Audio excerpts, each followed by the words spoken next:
Ассалаумағалейкум баршаңызға. Бүгін бізде Қазақ бизнес YouTube каналында келесі шығарылым. Жаңа сұхбат. Біздің қонағымыз 8 қырлы бір сырлы қазақтың сері жігіттердің бірі, Астана кілем брендінің иесі Сәкен.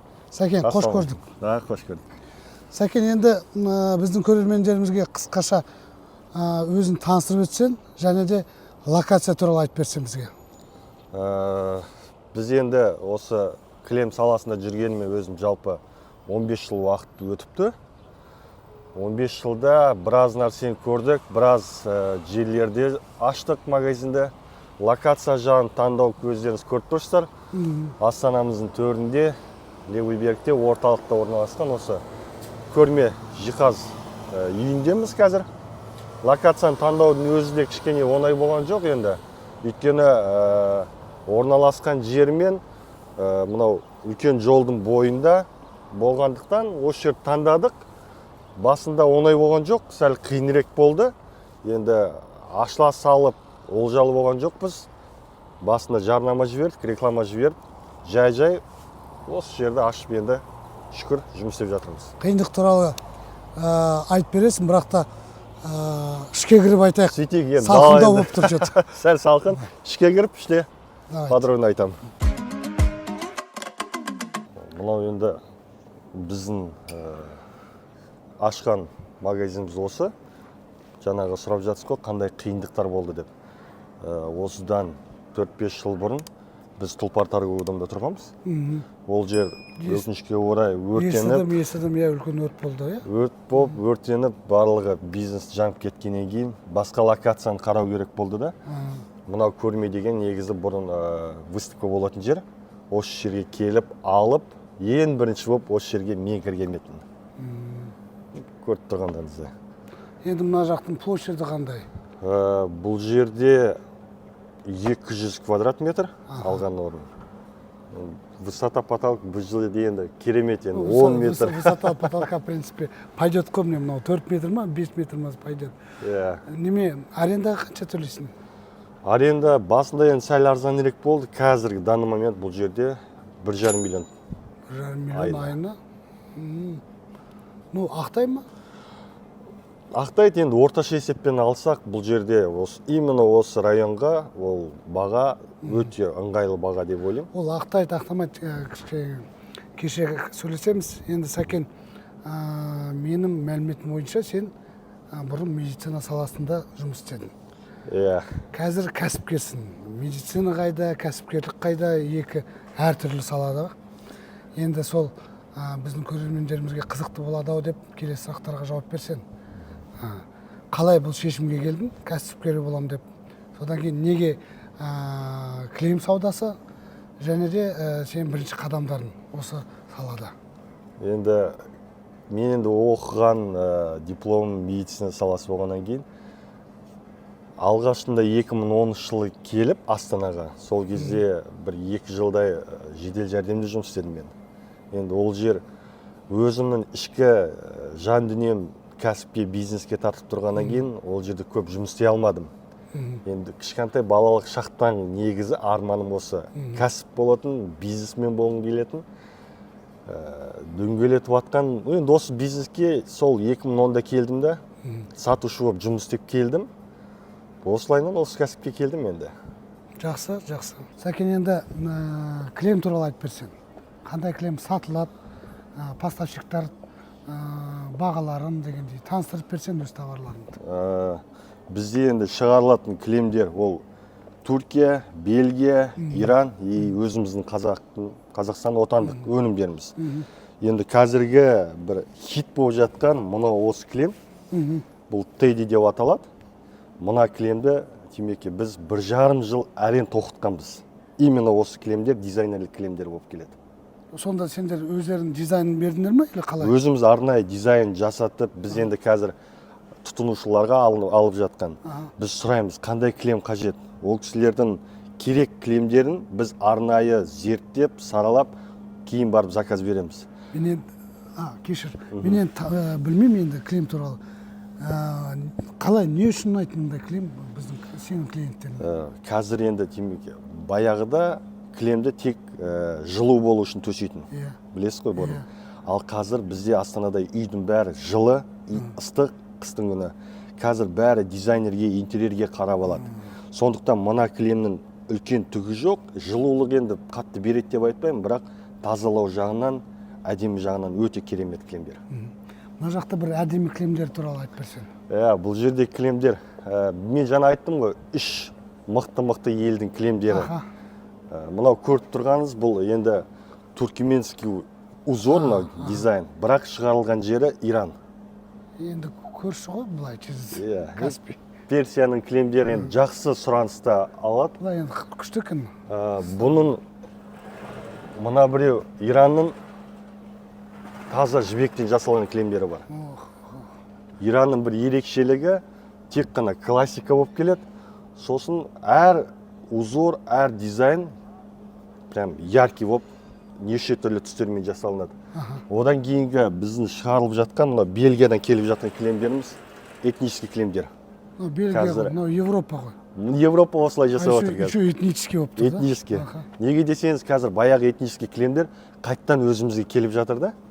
Модаға қайттан кіріп жатыр. Бұл кілемдердің бір жақсысы үйде жайлылық береді. Уют деді ғой. Әрбір. Ана жаңа дизайндарға ұқсайды, қалай новый жасайды ғой бірден дизайн. Неоклассика дейді. Неоклассика дейді, этнический.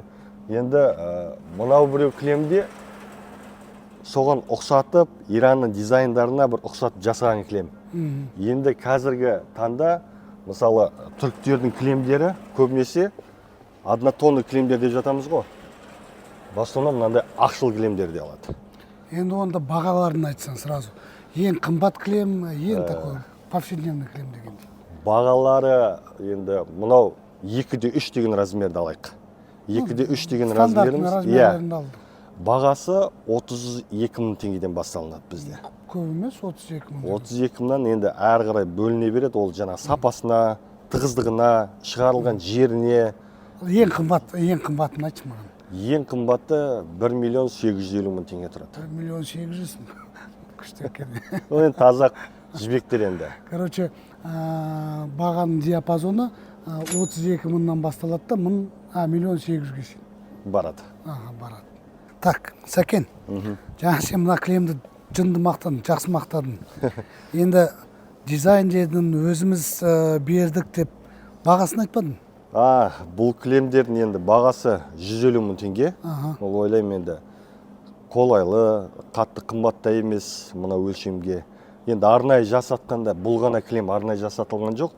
Біз енді өзіміз дизайн беріп жасатып жатқаннан кейін отандық бір нақышты, отандық бір оюды өзімізде бір жасатайық деген оймен осының қасына. Мұнда ойы жоқ қой. Мына жерде. Біз әртүрлі өзіміздің мынау да сендердікі. Жасаттық арнайы түріктерге. Өзіміздің отандық оюларымыз баяғыдан келе жатқан үйліге бір жайлылық берсін деген оймен неше түрлі түстермен жасаттық. Құрметті көрермендер, байқап қойыңыз, Астана кілемде ғана бар осында кілемдер. Күшті екен. Өлшемдерде әртүрлі. Мына кілемдердің размерлерімен шығарған себебіміз кейбір қазіргі дизайнерлер баяғыдай кілемді қайттан стенаға ілуді бастады. Сондықтан осындай кішірек размерлер, үлкен размерге дейін бар. Жасаттық арнайы. Өте әдемі. Әр үйде тұрса, өзіміздің ою. Мынау шынымен де әдемі екен. Енді бағасын айтшы сразу. Мынау 1.20-да 1.70 деген өлшем, бағасы 23 мың теңге. Қолайлы. Ал енді ең сатылатын кілем қандай, примерно? Енді көрсетсерсен, бағасын айтшырсың. Басымның бұлай өтетін хит дегендей. Өтетін бұлай. Бізде в основном Астанада пәтерлер алады ғой, квартиралар алады. Сондықтан орташа жақсы өтетін размер ол 2-3 деген өлшем размерде кілемдер. Ең прям хит постоянно өтіп отыратын сол размерлер. Олардың бағасы жаңағы 32 мың теңгеден басталынады. Әрі қарай кете береді. Орташа есеппен бір 50-60 мың теңге кілемі күнделікті өте береді. Енді поставщиктар туралы айтсам, мынаны жай түсіндік. Мынау личный производство, личный брендтерін дұрыс қой, иә? Иә. Мақтап жүремін, енді әдемі екен.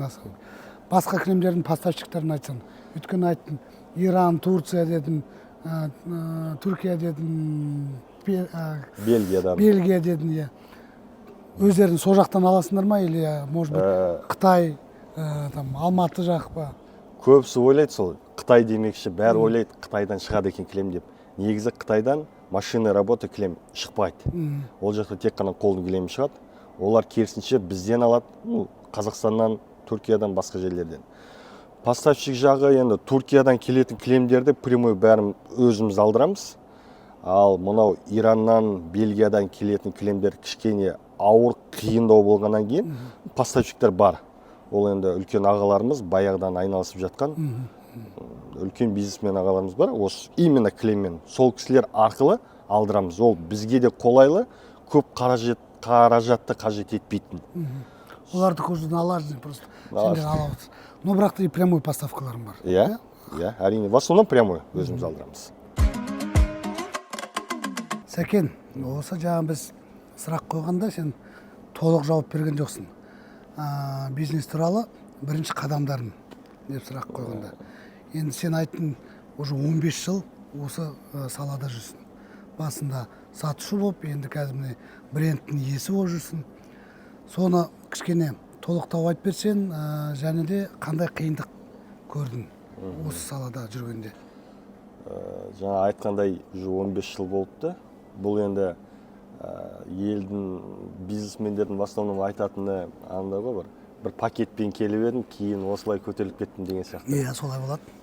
Соны қарап отырсам, мен өзім негізі Астанаға келерде ақшам жетпей, мен енді Тараздікімін ғой.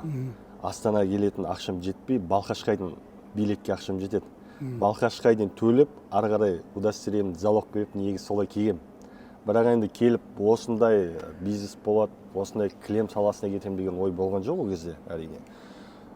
Қалай бітірдім оқуды, дипломды алдым, келдім Астанаға. 2010-да осында досымның ағасы осы бизнесте жүрген кілем сатуда. Сен сонда мұнда келгенде Астанаға әлі ойын болған жоқ. Ойын бар. Кәсіпкер болам деп ойын жоқ. Просто Астана город возможности деп келгенсің ба? Астана деп келдік енді. Сол ағамызды, сол досымның ағасында қолына жұмысқа орналасып, осы кілемге бірінші келген кезде мен бұл қалай, мына размерін бәрін жаттау, расцветкасын жаттау өте қиын етін. Бірте-бірте үйрендім. 10 жылдай сатушы болып жұмыс істедім. Базарда тұрдық, қақаған аязда. Кейін жаңағы торговый домға бардық. 2020 жылы осы бизнесті ағам сатам деп, мен сатып алатын болып, уже келісіп, міне деп отқан кезінде 2020-да 1 сентябрь тұлпар өртеніп, бүкіл бизнес, бүкіл кілем сол жерде жанып кетеді. Енді ары қарай қалай күн көреміз деген ой келді, қалай болады. Алған үйіміз ипотекада етін ол кезде. Сол кездері... Семья бала-шаға. Семья бала-шаға. Ол кезде екі балам бар етін. Кейіннен кейін сол өртеніп жатыр. Демеке қараңызшы, өрт болып жатыр. Білмеймін не істерімді, ары қарай қалай болады. Сол моментте Тараздан бір жолдас балам, досым хабарласып, Сәкен, давай мойынсынба, мен саған көмектесейін қаржылық жағынан.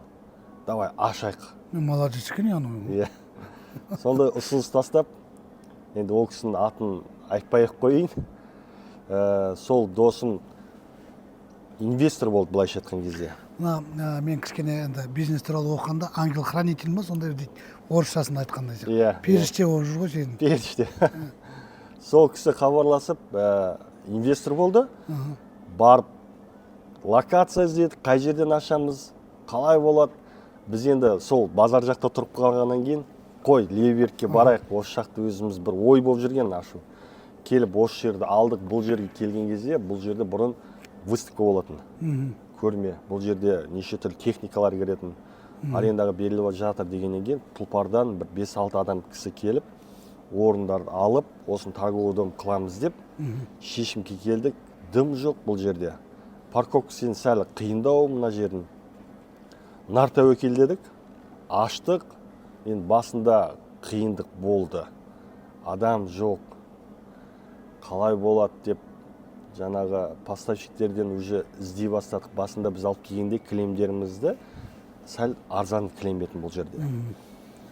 Акция жасадық. Біз фабрикадан шыққан бағамен саттық. Әр кілемді өзін 2-3 деген кілемдерді 15 мыңнан, 12 мыңнан. Даже доставканың ақшасын қосқан жоқсыңдар да? Қосқан жоқпыз. Минусқа? Минусқа жұмыс істедік. Басында. Өйткені енді клиент шақыру керек. Иә, раскрутка жасау керек. Сарафанный радио деп кетеді. Сөйтіп, бірте-бірте енді қалпына келе бастадық, кілемдерімізді ауыстыра бастадық. Уже қымбатырақ кілем алып келу керек екен. Бұл жердегі тұтынушылар, клиенттер в основном қымбат кілем сұрай бастады. Астанаға өткен. Жай-жай соған келе бастадық. Сонымен бір 2 жыл өткеннен кейін жаңағы инвестиция жасаған досым, Сәкен, давай қашанға бұлай жүре береміз, сен бизнесті сатып ал деген ұсыныс жасады маған.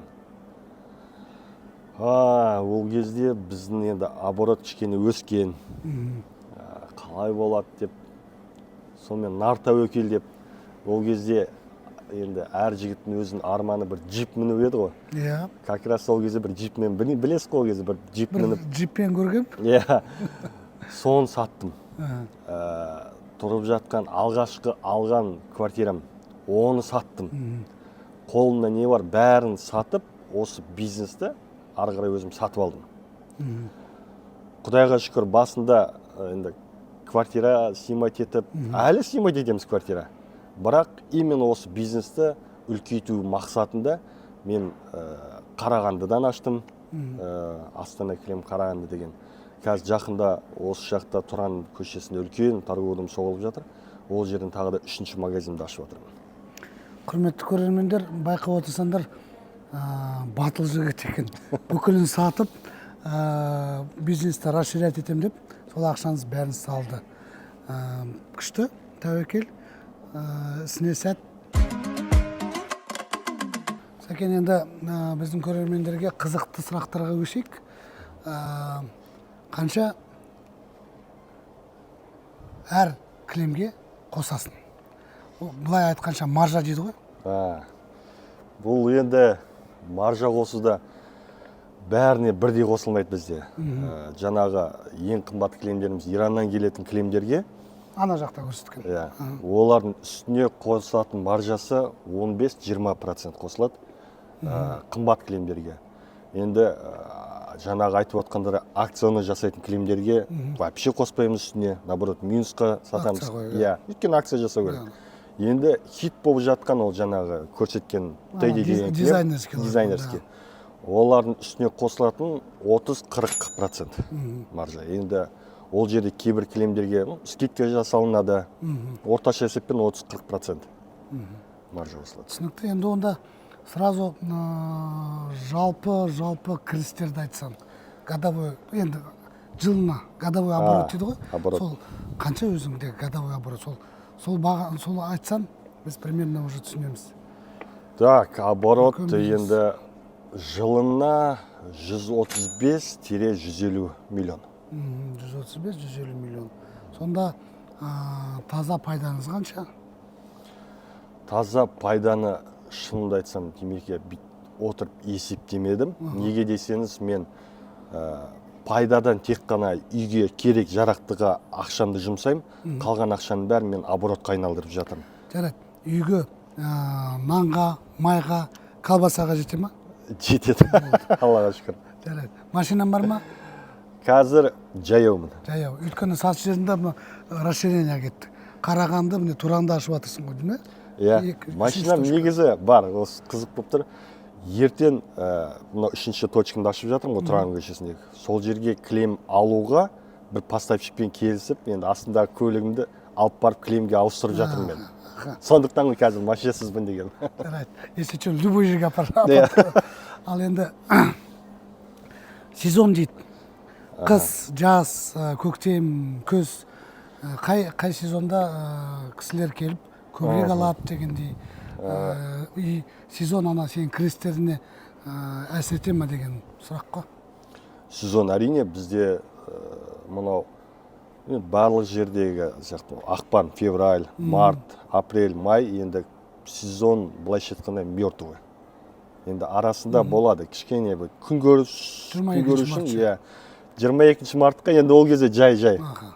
Негізі ең жақсы өтетін біздің бизнесте бір жылдық оборотта мықты қылып көтеріп жіберетін ол жаңағы желтоқсан, қараша айлары. Ноябрь, октябрьдан басталады. Октябрь, ноябрь, декабрь, январь. В основном елдің бәрі жаңа жылға дейін жаз бойы үй соғып, ремонтын жасап келіп, қыста жаңа жылға жаңа үйге кірейік деген мақсатпен жасалынған кезде ең мықты өтетін ай сол айлар. Енді ойым сол болды ғой дейміз. Так, Сәкен, енді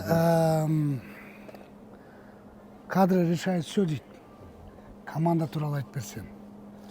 Маған өте маңызды мәселе ғой деймін осы бизнестегі. Енді команда жинау ол оңай нәрсе емес. Оңай нәрсе емес. Сенімді балалар болса, ол бизнес алдыға өрлейді, алдыға жүреді ол. Менде команда өзім сол 2016 жылы келген, қасыма 2016-15 жылдар. Әмір деген інім. Әмір ол әлі менімен келе жатыр. Одан кейін балалар келіп жатыр. Біраз болды бізбен жұмыс істеп жатқанына. Менде общий қазір балалар, бұнда 4-еу, Қарағандыда 3-еу, 7 бала қазір. 7 бала да қоласында. Қоласында 7 бала жұмыс істейді. Қанша төлейсің? Так, төлегені менде былай. Бәрінде процентпен. Общий ең үлкені жаңағы Әмір, ол бүкіл бизнеске маған отчет тапсырып жауап беретін. Командада былай тағы бір қалай айтсам екен, жақсы жүру үшін әр баланың өзінің бір атқаратын жұмысы болу керек, функциясы. Мотордағы, машинадағы мотордағы әр функция сияқты. Бір бала рекламаға жауап береді, общий продажаға жауап беретін бар, келетін клиенттерге жауап беретін бар, тазалыққа жауап беретін балалар бар менде. И общий менде санайтын. Балалардың әрқайсының өзінің атқаратын жұмыстары бар. И әр баланың өзінің табысы әртүрлі. Сонда мен ойымша, то есть мен түсінгенше проценттер қазір, например, бір салада, бір направлениені алады, процент осыншамада сатылған. Айына, например, 100 кілем сатылса, оның там 5%, например, бұл мына жігіт алады, 5% мына жігіт алады, 10%-ына сен жолдасын алады дегенде, примерно. Солай ғой? Солай. Әр баланың өзінің Фиксированный жоқ. Жоқ. Күніне, например, мен барыстайым, күніне 10 мың берем, например, плюс 5%, ондай жоқ. Ондай жоқ. Әр баланың өзінің проценті бар, соған алады. Айлық общий доходтан алады менде. Түсінікті. Жарайды, ол команданы көріп тұрмыз, сенімді балалар ғой деймін. Сенімді балалар. Ал енді бизнесте маркетинг деген бар, продвижение қалай жасайсың өзің. Соны айтып берсең, тем более сен айттың, бізде бір бала бар, продвижениеға отвечает, айтишник па, кім ол өзі? Маркетолог деп алайық. Маркетолог. Бізде әртүрлі блогерлер шақырдық, мықты блогерлер келіп, реклама жасап. Бартер ма или ақша төлейсіңдер ма? Кейбіреуіне ақша төледі, кейбіреуіне бартермен жасаттық. Мен түсінген бойынша ең эффектісі жақсы беретін ол таргет екен. Таргет Инстаграмда. Бізде расходтар енді көп болып кетті да, қазіргі блогерлер білесіз, аз алмайды. Жақсы блогер шақырғаннан жақсы ақша төлеу керек. Енді оған жіберген қаражатты ең дұрысы маркетологтан аямай, таргетке жақсы видео ролик түсіріп, соны жіберсе, эффект содан көп келеді екен. Менде что-то таргет не сработал. Он бірінші тез өтім да. Жақсы. Сарафанный радио деген. Например, көршіне бердің да. Соны көрші басқа көршіге айтады, туысқандарына айтады деген. Ол ол жұмыс істейді, ол баяғыдан жұмыс істеп келе жатқан система ғой, сарафанный радио. Ең басында ашылған кезде мені бизнесімді қолдап келген сол өзім туған туысқандарым, көршілерім, көршілері, сол кісілер осы бизнесті туыстармен бизнес бастап жатыр деген оймен оларда таныстарына, жұмыста коллегаларына айтып, басында солай басталды. Солай бір демеп жіберді. Жақсы. Онда общий шығындардың айтсаң, сен айтасың мен зарплата төлеймін дейсің балаларға, иә. Содан кейін мына залға 1,5 миллион дедім. 1,5 миллион. Енді қазір таргет дейсің, таргет ол да бірталай ақша тұрады. Басқа рекламада бар. Сол қанша ақша кетеді, например, айына айтып берсең? Так, айына менде көзге көрінетін расход ол осы көрменің 1,5 миллион арендасы бар. Қарағандым 1 миллион бар. 2,5 миллион болды ма? Қазір Тұранда ашып жатқан ол жер арендасы 3 миллион. 3 миллион. Общий 5,5 миллион бұл арендаға кетіп жатыр. Одан бөлек складым бар. Ол жерге 500 мың кетеді. 6 миллион менде чисто арендаға кетеді. Плюс зарплатам примерно орташа алсаңшы енді. Зарплата орташа есеппен командама енді бір 4 миллиондай кететін шығар. Одан бөлек маркетолог таргеттерін бар жіберетін. Одан бөлек Общий сумма. общий енді где-то бір 10 миллион. 10 миллион. Құрметті көрермендер, 10 миллион тек қана бір айдың ішінде шығындар. Аренда, зарплата дегендей реклама. Енді бірақта зарплатасы 4 миллион деді, 7 балаға. Күшті екен, если что, мен саған жұмысқа кірмеймін ба, нормально ақша береді екенсің. Бұндай павильон жарайды, бұндай бизнес асқанға қанша ақша керек? 100 мың теңге, миллион и кете береміз. Енді бір магазинді ашу үшін бастапқыда ашам дейтін болсаңыз, бір 100 мың доллардай. 100 мың доллар. 100 мың доллар. Аха. 100 мың доллар ол тек қана ашасың и товарды аласың, кілемді аласың. Кілемді алуым бар, алғашқыда төленетін 1-2 айлық арендам бар ішінде. Оборудование бұл жерде енді кіргеннен кейін осыған арнайы ремонт, тапчан, мынандай витрина жасау керек, бәріне сол 100 мың доллар керек болады. Енді қазір сен жаңадан точка ашып жатырсың, оларға да сөйтіп салып жатырсың. Әрине. Ал Тұран енді үлкен болып тұр қойдым да? Тұран ол жер үлкен, сәл басқаша. Ішінде интерьерді басқаша болады, жаңа оймен, жаңа интерьермен. Енді ол жерде тек қана демей-ақ қояйын, в основном премиум класс кілемдер кіреді. Жаңа сен енді айтып отырсың, машинамды саттым, ананы саттым, заложил. Жоқ, енді бәрі развитияға кетіп жатыр. Окупаемость. Қашан өз ақшанды қайтарасың дегендей. Или сен онымен тоқтамай, бүкіл Қазақстанға, бүкіл әлемге шығам деп отырсың ба? Сол сразу пландарыңды айтып берсең, окупаемость туралы айтып берсең. Окупаемость бұл жерде енді айту сәл қиынырек, есеп керек. Есеп бар, бірақ шығару үшін жақсы жұмыс істесе, бір 2 жыл, 3 жылда шығарып алуға болады. Жақсы, жаман емес. Иә. Средний клиент кім? Орташа клиент. Орташа. Әйел, еркек, жас жігіттер или қыздар. Орташа есеппен бізден алатын тұтынушылар ол 20 жаспен 60-70 жасқа дейін. То есть практически бәрі ғой? Бәрі, енді ортасы келетін. келетін. Толғандардың бәрі. Иә, алатындар ол в основном әйел кісілер. Ер кісілер сәл аздау бар енді алатын. Бірақ в основном әйел кісілер. Ер кісілер енді жанында жүреді ғой, просто ақшасын беріп деген. Иә, біз одан кейін былай жасадық. Басында ашылған кезде әр келген клиентке, мысалы мынау кілем ұнап тұр ма, бұның қасына біз тағы да бір 2-3 кілем алатынбыз на выбор. Доставканы тегін жасадық. Сонда сендер пайдасын көресіңдер ме? Бір клиент, мына біреуін бересіңдер, екіншісі подарок па сонда? Жоқ. Мысалы бір бөлмеге клиент мынау кілемді ұнатса, қасына біз тағы да ұнатқан кілемдерді аламыз. На выбор дейді ғой енді. Үйге алып барып, қайсы ұнайды, сол кілемді тастап кетеміз да, қалған кілемді алып кетеміз. Біз солай жасадық. Мен кезінде Сәкеннен де кілем заказывать еткем өзім. Маған да бір 3-4-еуін алып келді, қарады, сразу ақыл берді. Мынау ана мен жарысады, мына мен жарысады, сен мен жарысады, мебельмен деп, короче, таңдап алған жағдайым болды сөйтіп. Ал енді құрметті көрермендер, біздің сұхбатымыз мәресіне жетті. Сәкен, енді жас кәсіпкерге қандай кеңес бересің? Және де мүмкін акцияң бар шығар, реклама жасап жібер, пока уақытым болғанша. Енді жас кәсіпкерлерге кеңес мен өзім басынан өткенін айтайын. Бір нишаны алатын болсақ, бір бизнесті бастайтын кезде, қазір көп жастар ақша кішкене жинап алады да, не ашарын білмейді да, сосын бір затты ашық, оны қарапайым былай, бір донер аш дейді. Ол барлық ақшасын салады да, ол кейін банкрот болып қалады. Көп сондай жағдай Подушка болды. безопасности туралы айтып отырсың ба? Жоқ, мен айтқым келіп отқаны бизнеске келу үшін сол жерде жаңағы донер сататын бір ларек, бутик ма, сондай ашу үшін сен бірінші сол жерге жұмысшы болып кіруің керексің, кухнясына.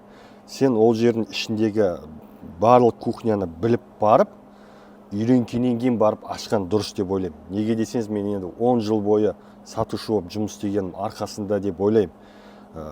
Барлық елге жекесін бәрін білем, сондықтан аштым. Енді ашатын бизнесмендерге бірінші любой бір бизнес болатын болсын, кіріп, ішінде бірінші жұмыс істеген дұрыс, абзал. 1 жыл, 2 жыл жұмыс істеп, көріп, кухнясын қалай болатын, содан кейін барып, ақшанды жинап, ашқан дұрыс. Советім кішігірім. Енді жігіттер, қыздар кілем саудасын ашқыларын келсе, Сәкенге кіріп жұмыс істеңдер. Бәрін үйретіп береді. Акцияларың бар ма? Акция, әрине бізде акция көп болып тұрады. Енді қазіргі мынау Қазақ бизнес каналына енді бір ерекше бір акция жасайық. Қазақ бизнес каналына келіп сатып алатын сатушыларға арнайы өзіміздің атымыздан кілем мен кілемшілер сыйлыққа береміз. Ол күшті. Ал енді құрметті көрермендер, біздің сұхбатымыз бітті. Сәкенге рахмет. Ісің сәттілік болсын. Рахмет.